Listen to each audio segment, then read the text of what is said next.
friends. Happy Sunday. I hope you're having a blessed day and enjoying fall wherever you happen to be. I've been enjoying the fall weather here in Tupelo. It's been kind of interesting. Yesterday we had a thunderstorm roll through here with winds up to 50 miles an hour. So some of the area sustained wind damage as well, but we're safe here at Global. And it was kind of on and off power in the afternoon, so it reminded me of being back in Uganda. Um, when we had to deal with on and off power. So anyway, we survived. I'm safe. And I just wanted to give you a brief update. I know the last video I made, I had told you I was going to Texas. Well, shortly after the video, I heard back from the YWAM base in Texas that they didn't have any volunteer openings right now. So that kind of shook me a little bit. It was like, when you're riding your bicycle and then you slam on the brakes, kind of takes a bit to adjust. But the Lord, within a short while, gave me peace and just reassured me that He had a purpose for this season. And it was going to look different than what I had planned for, but it was going to be better. So I will be remaining in Tupelo until I go to the school in January. It starts in early January on the 6th. But I'll be also doing some extra things. Like today I'm flying to Michigan for a week-long workshop training. Beginning of next month, I'll be doing another training here in Tupelo. And so one of the purposes that I felt that God was giving me this sabbatical was to be further equipped and more properly trained in different types of ministry skills. So I've been doing that. I've been doing some online things and some other classes during this time of sabbatical, which I'm really thankful for those opportunities. And it's always good to seek for further training, for further knowledge, to go deeper with the Lord. Like ultimately, He's the one who equips and trains us and qualifies us. Also, next month, November 7th, I will be flying to Oregon. So I will be in Oregon for about 3 weeks. And I feel like the Lord opened up a window for me to visit friends and family and to connect with supporters and to talk and to share and to see people who've been walking with me in this journey. And it's always better to give a face-to-face update. So really, that's my desire, to connect with as many of you as possible. I will be staying in the Clatskanie area, and if you would love to meet for coffee or just to chat, send me a message, and please don't hesitate. I would love to connect with as many of you as possible. So I'll be there for about 3 weeks. And then I'll be enjoying time with family here in Mississippi the Christmas holidays.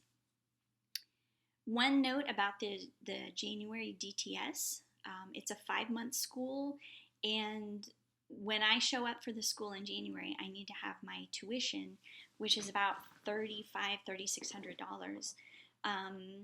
So it seems like a big number to me, but I also know that when God leads, He will make financial provision. He did that 10 years ago when I was preparing to go to Uganda. Like, God provided in miraculous ways, and I know that when He leads, He provides, oftentimes in ways we don't anticipate.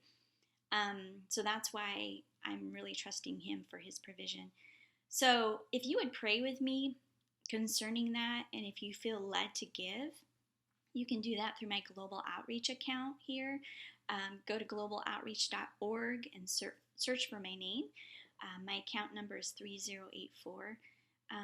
But most of all, I would really appreciate your prayers. Those have been, in the past year, your prayers have really sustained me, and I am deeply, deeply grateful. And so I'd appreciate your prayers for continuing to be led by the Lord, be led by His peace.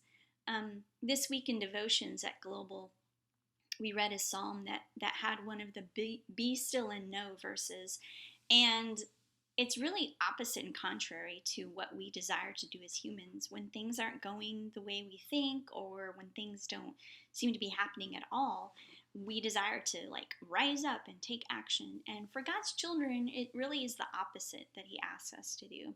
He asks us to be still, to sink into Him, to relax in Him, and to know that He is God, that He is sovereign and He is in control. So truthfully, I'm nervous and excited about what's coming up, I'm excited. I'm excited to go to this school and to strengthen my relationship with the Lord and to be further equipped. But I also don't know what's on the other side of that. I have no idea what is on the other side of the 5-month school. And the Lord has continued to reassure me that I don't have to know. I just trust and obey in the next step. And that has been a repeating theme in the last decade of my life, that when I don't know the next 10 steps, that's okay. He shows me step by step, and I can trust and obey in the next step and be faithful to just walk forward as He leads. So I hope that also encourages you. I don't know where you're at and what your journey is like right now, but I don't think you can ever go wrong with being still and knowing that He is God and just resting and relaxing in Him. And when He asks you to take a step in faith and obedience. So I know it's often easier said than done, especially in the day-to-day practical areas, but I think it's always a good reminder for us when we don't know what else to do. So thanks, friends. I'm going to get ready to head to the airport in a few minutes to fly to Michigan. And I hope you have a great Sunday and a great week. If you have any questions or comments, please feel free to write. I love hearing from you. And let me know how I can be praying for you as well. Just as I appreciate your prayers, I also love to pray for you as well. So have a great day. Take care. Bye.